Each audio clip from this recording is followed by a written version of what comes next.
Good morning, everyone, and welcome. Today, we're diving into a comprehensive overview of audit reports. We'll explore their purpose, the key components that make up these reports, the different types of opinions auditors give, and the best practices to ensure a thorough and effective financial audit.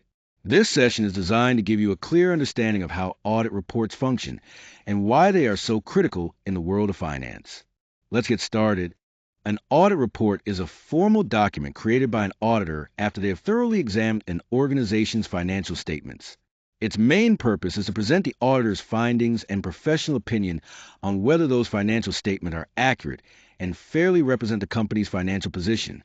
Essentially, in the context of financial statement audits, the audit report acts as the vital link between the auditor and the users of the financial information. It provides assurance that the financial data can be trusted and relied upon for decision making. The primary purpose of an audit report is to share the auditor's professional opinion on the financial statements. Essentially, it answers the question of whether these statements are presented fairly and accurately, following the rules set by the relevant financial reporting standards. This means the report assures users that the financial information is reliable and free from significant errors or misstatements. Now, why is this so important? Audit reports serve as a critical tool for investors, regulators, and company management. For investors, they provide confidence that the financial data they're relying on for investment decisions is trustworthy. Regulators use these reports to ensure companies are complying with laws and standards, maintaining market integrity. Meanwhile, management benefits from the credibility an audit brings, supporting better decision making and strategic planning. In short, audit reports play a key role in promoting transparency, accountability, and trust in financial information. Let's go through the main types of audit opinions you'll encounter. First, the unmodified or clean opinion. This is the best outcome for a company.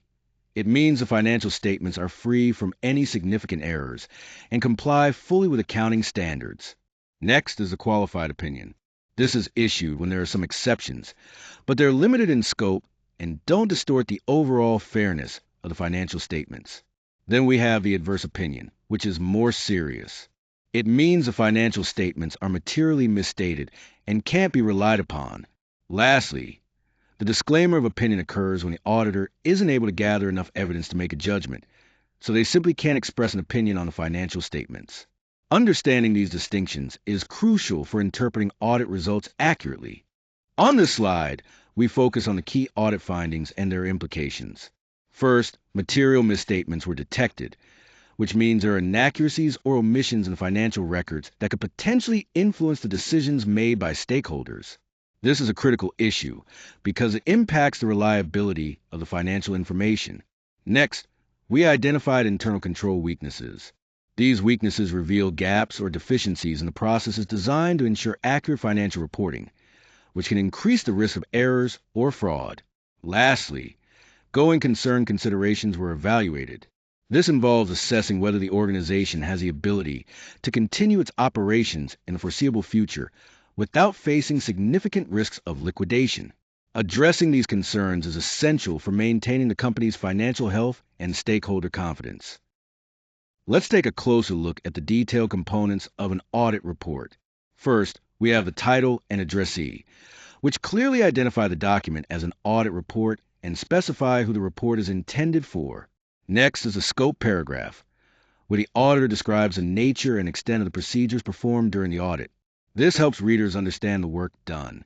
Then, we have management's responsibility, which outlines the obligations of management in preparing the financial statements accurately.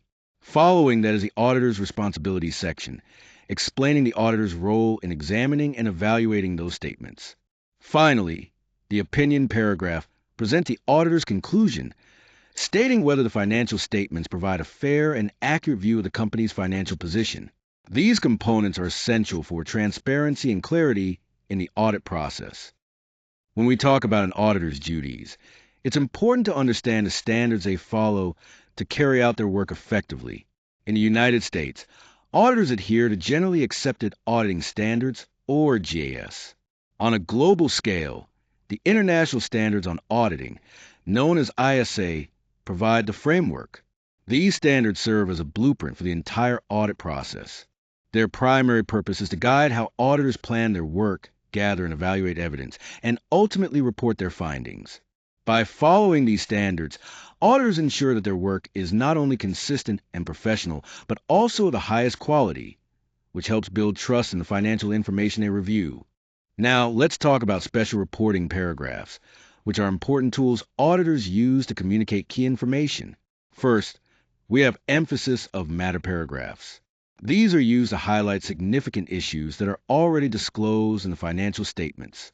For example, if there are uncertainties or important events that could impact the understanding of the financials, the auditor will draw attention to them here to ensure users don't overlook these critical points. Then, we have other matter paragraphs.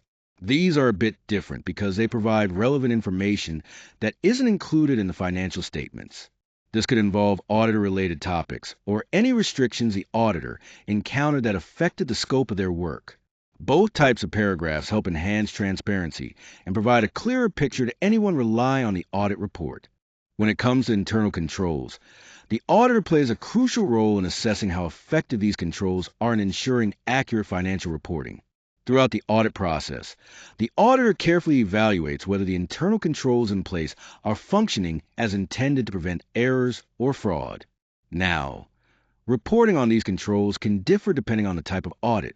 In some cases, auditors are required to provide explicit opinions or detailed findings regarding the internal controls. This helps stakeholders understand any weaknesses or strengths in the control environment, giving them valuable insight into the reliability of the financial information.